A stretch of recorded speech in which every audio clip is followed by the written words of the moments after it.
नमस्कार दोस्तों, कैसे हैं आप सब। स्वागत है आप सभी का आपके अपने YouTube चैनल पर। दोस्तों, सबसे पहले तो सावन मास की आप सभी को हार्दिक शुभकामनाएं। दोस्तों, इस माह को देवों के देव महादेव का प्रिय माह माना गया है। शिव जी की आराधना के लिए सावन का महीना अति उत्तम माना गया है। मान्यताओं के अनुसार जो भी भक्त सावन में नियमित रूप से शिवलिंग का जलाभिषेक करते हैं और सावन में पड़ने वाले हर सोमवार का व्रत करते हैं, उनकी हर मनोकामना पूरी होती है। सावन का हर एक दिन बहुत ही शुभ माना जाता है। हर दिन पवित्र होता है। हर दिन भगवान शिव की पूजा की जाती है। इसीलिए दोस्तों, आपको बता दें कि सावन का महीना 4 जुलाई 2023 मंगलवार से शुरू हो गया है। सावन के पहले दिन इस साल का पहला मंगला गौरी व्रत भी है, जो माता पार्वती को समर्पित है। सावन के पूरे महीने शिव की आराधना श्रेष्ठ मानी जाती है। सावन सोमवार के दिन व्रत रखते हुए भगवान शिव की पूजा अर्चना करने से विशेष लाभ प्राप्त होता है। तो ऐसे में चलिए दोस्तों, थोड़ा विस्तार से जान लेते हैं कि सावन 2023 कब से कब तक रहेगा। साल 2023 में सावन का महीना 4 जुलाई से 31 अगस्त 2023 तक चलेगा। इस बार सावन 59 दिनों का है, क्योंकि इस दौरान अधिक मास भी रहेगा। सावन में अधिक मास की शुरुआत 18 जुलाई 2023 से होगी और 16 अगस्त 2023 को इसकी समाप्ति होगी। ऐसे में शिव भक्तों के लिए सावन बहुत खास होने वाला है। दोस्तों, ऐसे में हम जानते हैं कि सावन के इस पवित्र महीने में कौन सी गलतियां नहीं करनी चाहिए, जिससे कि शिव नाराज ना हो। नहीं तो भगवान भोले बाबा आपसे क्रोधित हो सकते हैं, आपका व्रत टूट सकता है। तो आइए जान लेते हैं कुछ ऐसे महत्वपूर्ण कार्यों के बारे में जिन्हें भूल कर भी नहीं करना चाहिए। लेकिन उससे पहले आपसे एक छोटी सी रिक्वेस्ट है, अगर आपको इस वीडियो में दी गई जानकारी अच्छी लगे तो इस वीडियो को लाइक और शेयर करना ना भूलें। दोस्तों, नंबर 1, शास्त्रों में कहा गया है कि व्रतधारी को उधार मांगकर फल आदि नहीं खाना चाहिए। इससे पाप लगता है और व्रत अधूरा रह जाता है। सोमवार का व्रत हो या कोई भी व्रत क्यों ना हो, पड़ोसियों से मांग कर व्रत में फल आदि नहीं खाना चाहिए। व्रत में उधार मांग कर खाने से व्यक्ति का व्रत झूठा हो जाता है। ईश्वर की शरण में आने पर व्यक्ति को झूठ नहीं बोलना चाहिए, कर्ज नहीं लेना चाहिए, चुगली आदि नहीं करना चाहिए, उधार मांग कर भी खाना नहीं चाहिए। अगर आपको कोई अपनी मर्जी से खाने के लिए व्रत में कुछ देता है तो उसे आप खा सकते हैं, लेकिन व्रत में कम से कम उधार मांगकर फल आदि नहीं खाना चाहिए। इससे पाप लगता है और व्यक्ति की पवित्रता भंग हो जाती है। दोस्तों, नंबर 2, सोमवार का व्रत हो या सावन का व्रत, आपको नाशपाती नहीं खाना चाहिए। दरअसल इस फल का नाम ही नाश यानी नाश करने वाला होता है, इसलिए इस फल को व्रत में नहीं खाना चाहिए।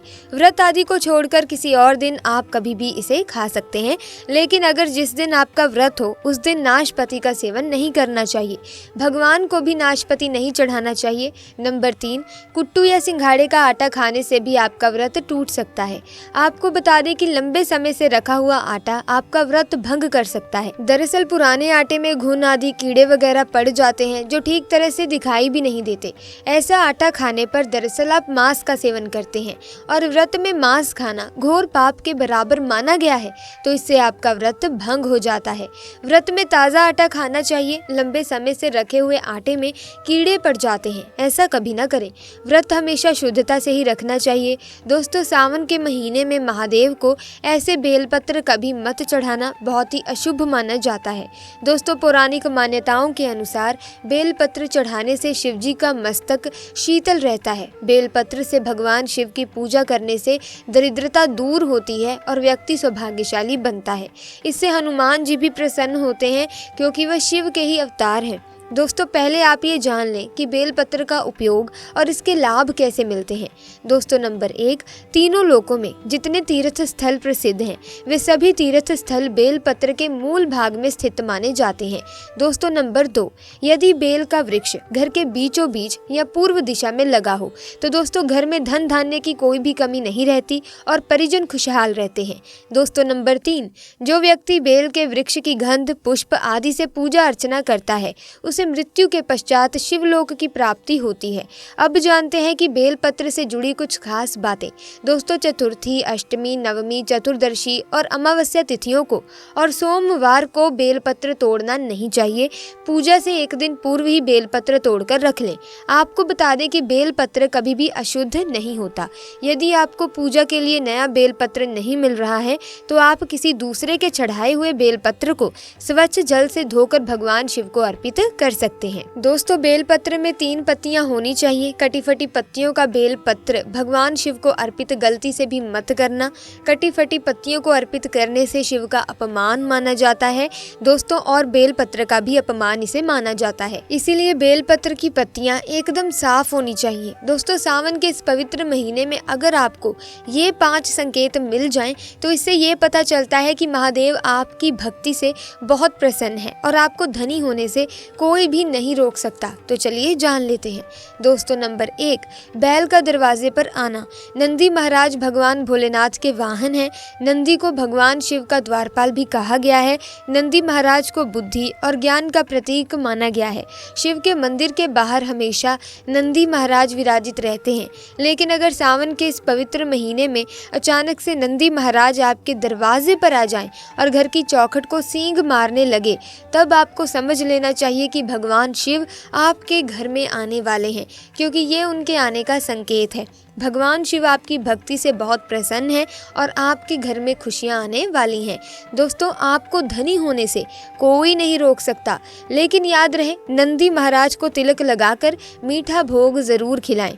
दोस्तों, नंबर 2, सावन के पवित्र महीने में अचानक से आपके सपनों में अगर शिवलिंग दिखाई दे जाए, अर्थात भगवान शिव दिखाई दे जाए, तो इससे आपको ये समझना चाहिए कि अब आपके जीवन से परेशानियों का अंत होने वाला है।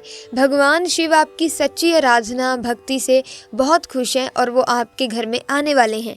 ऐसे में याद रहे, शिव जी की भक्ति में कोई भी कमी नहीं आनी चाहिए। घर को गंदा मत रखना, क्योंकि आपके घर में भगवान शिव आने वाले हैं। नंबर 3, शास्त्रों के अनुसार माना गया है कि नीलकंठ भगवान शिव का प्रतीक है। अगर आपके घर में सावन के महीने में नीलकंठ छत पर आकर बैठ जाए तो उसे भूल कर भी मत भगाना, क्योंकि ये भगवान शिव का प्रतीक माना गया है। ऐसे में आपको खुश होना चाहिए, क्योंकि भगवान शिव आपकी भक्ति से बहुत खुश है। शास्त्रों में बताया गया है कि नीलकंठ अगर मनुष्य के घर पर आकर बैठ जाए तो साक्षात घर में महाशिव के आने के संकेत माने गए हैं। अब आपके बुरे दिन जाने वाले हैं। कहते हैं श्री राम ने इस पक्षी के दर्शन करने के बाद ही रावण पर विजय प्राप्त की थी। दोस्तों, नंबर 4, सावन के पवित्र महीने में अचानक से घर में काला सांप निकल आए तो बहुत ही शुभ माना गया है। इसे बिल्कुल भी ना मारे, ये भगवान शिव के आने का संकेत है। जिनकी भक्ति से महादेव प्रसन्न होते हैं, तब महादेव किसी खास अवसर पर ही अपने दर्शन देते हैं। सावन का महीना बहुत ही पवित्र महीना माना गया है। यही वो महीना है जिसमें भगवान शिव धरती पर आते हैं और उसी घर में अपना वास बना लेते हैं जो सच्चा भक्त हो। सपनों में किसी मंदिर में नाग नागिन का जोड़ा देखना भी बहुत ही शुभ माना गया है। ये घर में शिव के आने के संकेत हैं। अब आपको खुश होने की जरूरत है। दोस्तों, नंबर 5, सावन के शुभ अवसर पर सोमवार के दिन डमरू की आवाज़, घंटियों की आवाज़ सुनाई दे जाए तो ये अत्यंत शुभ माना गया है। इसका अर्थ यह है कि भगवान भोलेनाथ आपसे प्रसन्न हैं और जल्द ही आपके घर और जीवन में प्रवेश करने वाले हैं, जिससे आपका आर्थिक संकट दूर होगा, जीवन में सुख समृद्धि आने वाली है। महादेव आपसे बहुत ही ज़्यादा खुश हैं। दोस्तों, सावन मास में किसी भी दिन अगर आप कुछ विशेष उपाय कर लेंगे तो दोस्तों भगवान शिव की असीम कृपा आपके ऊपर बरसेगी। ऐसे में आइए जान लेते हैं कुछ महत्वपूर्ण उपायों के बारे में जिन्हें सावन मास में किया जा सकता है। दोस्तों, यदि विवाह में अड़चन आ रही है तो सावन मास में किसी भी दिन शिवलिंग पर केसर मिलाकर दूध चढ़ाएं, जल्द ही विवाह के योग बनेंगे।